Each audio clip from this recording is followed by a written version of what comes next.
Hello there guys and girls, and welcome to the latest edition of Almost Interesting. I'm going to do something a little different today, something that I haven't really done before.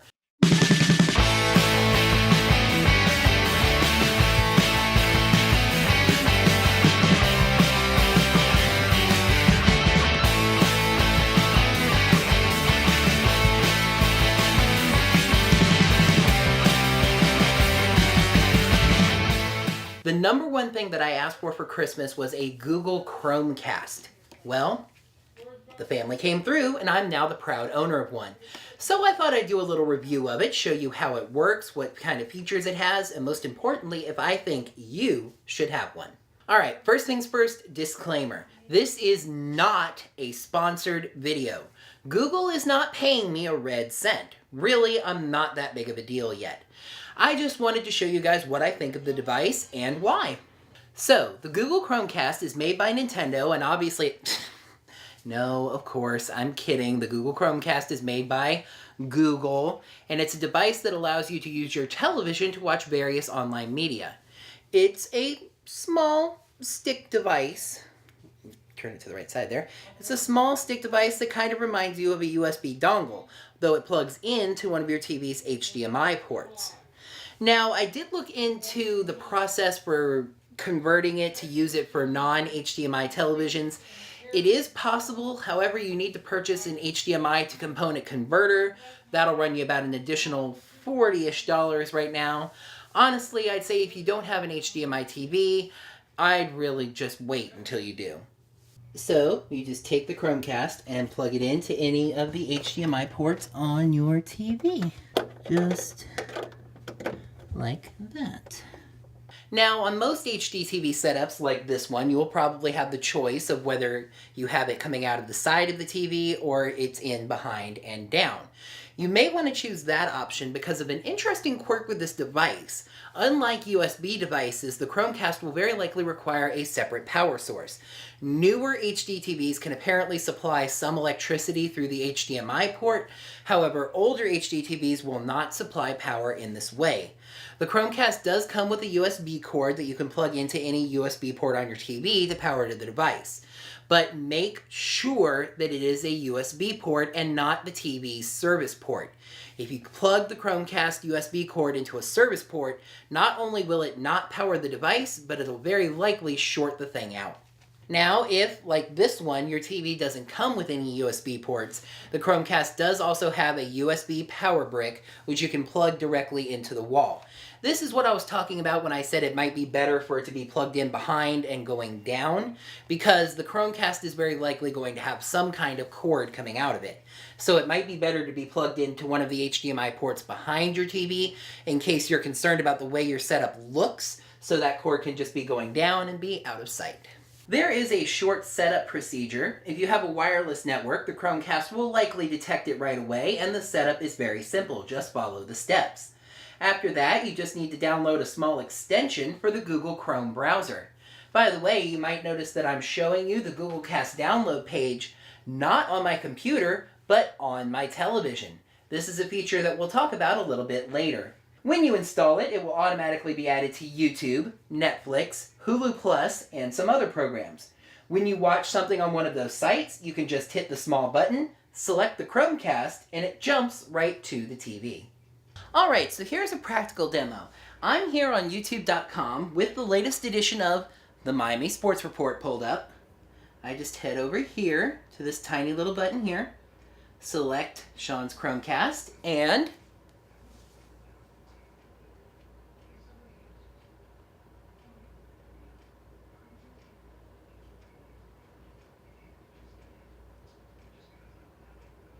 it flies right over to the TV. I've got it muted right now so I can talk, but you see how easy that was? And now here's the best part. The computer is not actually streaming this video to the television. It's simply telling the Chromecast where the video I want it to play is. So suppose I wanted to pull up the latest edition of Almost Gaming to get that ready to watch next. I can click over to YouTube there, and the video keeps playing. That's great if you want to queue up what video you want to watch next and get everything ready to go on down the line. As of right now, the Chromecast does support playlists. If you pull up a playlist on YouTube and cast the first video, it'll keep showing the videos on down the line. However, it does not support queuing up videos directly on the Chromecast. If you want to play a whole list of videos of various different types that you find all over YouTube, you're going to have to create your own playlist and then cast the first video of that to the Chromecast itself. That sort of leads us into the downsides. That's one, that you can't conveniently queue up videos to play on the Chromecast. But a bigger one to me is that there's no remote control. The device that you're playing the media from is your remote control. That's kind of convenient for mobile devices, not really so much for a computer. And that leads to the even bigger problem. Specifically, the remote control is the page that you're streaming the media from. Okay, so say I'm casting a video here, and like I said before, I want to pull up another video to get it ready to go. On this page here, using the YouTube video controls is where I can rewind and fast forward and, and pause the video and play the video, back it up, stuff like that. So now, suppose that I want to pull up another video. If I click here and go to youtube.com, as I said, the video keeps playing. But now I've lost all control of this video. I can't pause it, I can't stop it, I can't back it up, I can't fast forward it. It just keeps on playing. There's no remote control. This, by the way, is the remote control to my camera, just as an example. There's no remote control. There's no way to control the video on my television. It kind of takes away from that convenience where they say that it just keeps playing and you can do something else with the tab that you were using. Yeah, but you've lost all control of your video. You really just need to keep the tab that's casting the video you're watching open in order to be able to control it. Now, you're also able to cast local video that you have on your computer to your television using the Chromecast, although it's not really the best option in the world yet. To do that, you take a video on your computer and you just drag it into any new Chrome tab. And then it opens the video and you activate the Chromecast and you start casting that tab.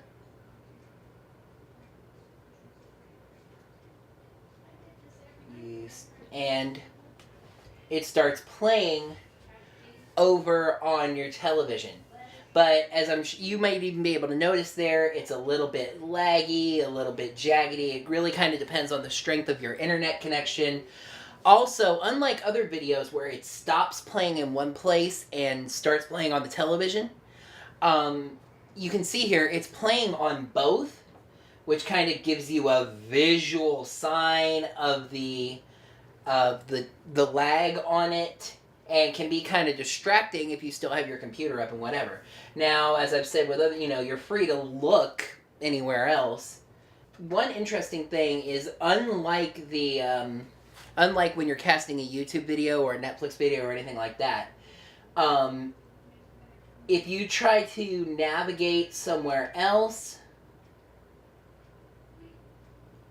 it changes the cast, and if you close the tab, the cast goes away. Basically, what's happening in this case is that you're sending over whatever is on that tab. So if it's playing a local video, it's playing the local video. If you go to somewhere else, it's going to go to whatever that tab is on. If you close that tab is going to go away. Now, interestingly, that is not the case with YouTube. With YouTube, I can have it cast a video.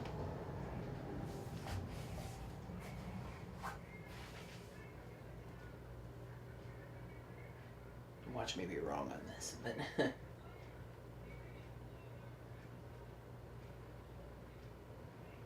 then if I close the tab, the video keeps playing, even though I closed the tab. I'm not exactly sure why that is, to be honest, but yeah, that's important to remember. If you're casting a YouTube video, you can, and this is actually an annoyance in some ways. If you're casting a YouTube video, even if you close the tab, the video keeps playing. It's very tricky to get videos to stop without having the actual window open. if you're playing a local movie or music or anything, and you are playing it, if you're playing a local video and then you want to stop it, you just close the tab and it automatically stops. So that's an interesting kind of divergence there. Also, it's not exactly the most widely supported thing out there right now. There are 14 apps that support Chromecast at the moment. Google, of course, is all over it since they make it. It supports YouTube, it supports Google Play, Google Music, etc. It also supports Netflix, like I said. It does have Hulu, but only Hulu Plus, only the paid service. Free regular Hulu does not have Chromecast. However, Hulu has said that they have no plans on preventing people from bringing up Hulu, the regular free Hulu, in a Google tab and casting the tab over to Chromecast. But you'll probably have those same lagginess issues that I mentioned before. There are some other good apps on there for music. Pandora and Songza, mainly come to mind.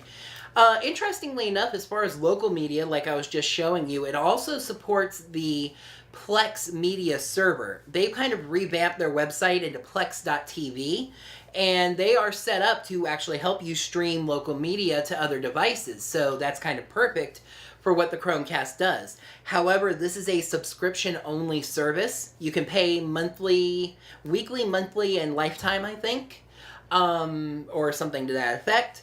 But there's no free version that supports the Chromecast, so you have to pay for it. And as I just showed you, it's not the best option in the world, but you can stream your local media.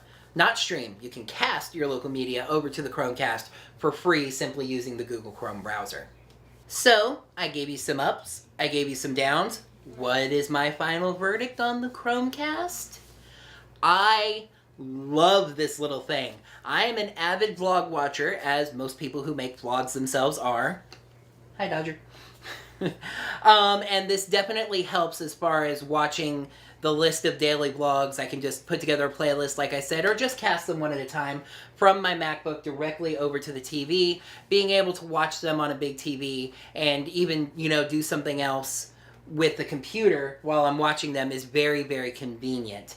Like I said, I can't close the tab, but that's not really as big a deal as I might have made it sound. Just leave the tab open and you're good to go. You don't really have any problems. So this is something that I would definitely recommend you pick up. It is available for $35. If you just Google Chromecast, you can find out where to get it. Amazon has it. All the big retailers should have it. It was really hard to find when it first came out. It's become a little easier to find now.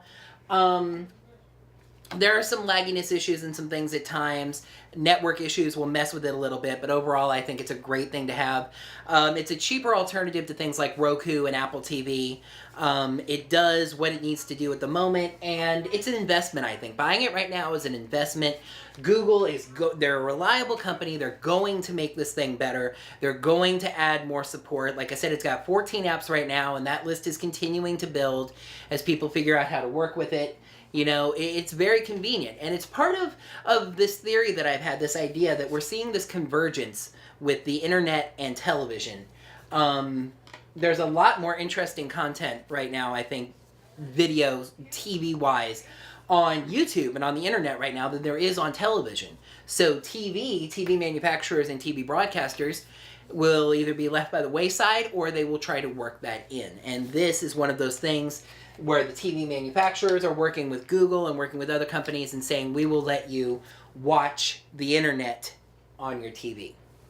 So I definitely recommend the Chromecast. Go out and pick one up if you are an avid YouTube, Netflix watcher and you don't have something else that will broadcast those programs to your television. You will not regret it. Hey, look, I'm on TV. That is going to do it for Almost Interesting. Thank you so much for watching. Please remember to like the video by clicking the like button right down below. Leave me a comment or a question while you're down there. Share this video with all your friends, etc. ad nauseum. You can find me on Twitter at SeanUp125. Follow me, give me a tweet, say hello. Once again, thank you so much for watching. You can now enjoy Almost Good, my blooper reel. This is actually the Almost Interesting bloopers of 2013. I'm going to have some to add to that list now as this time goes on. But thank you one more time so much for watching, and until next time, have a great week. Bye.